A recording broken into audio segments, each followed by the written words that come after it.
మహారాష్ట్ర, కర్ణాటక రాష్ట్రాల్లో కురుస్తున్న భారీ వర్షాలతో జోరాల ప్రాజెక్టుకు వరద జోరు కొనసాగుతోంది. 1.65 లక్షల క్యూసెక్కుల ఇన్ఫ్లో ఉండడంతో ప్రాజెక్టు నుంచి 41 గేట్ల ద్వారా దిగువకు నీటిని విడుదల చేస్తున్నారు. అలాగే శ్రీశైలం జలాశయం కూడా వరద నీటితో నిండుకుండను తలపిస్తోంది. 1.83 వేలకు పైగా ఇన్ఫ్లో వచ్చి చేరుతోంది.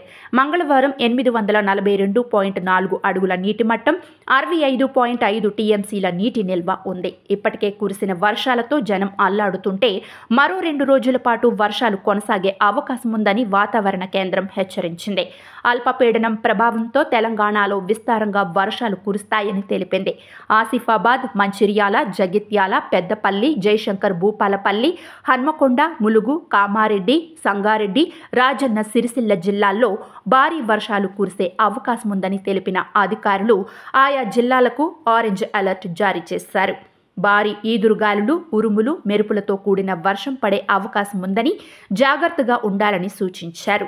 పిడుగులు కూడా పడే ఛాన్స్ ఉన్నందున ప్రజలకు అప్రమత్తంగా ఉండాలన్నారు.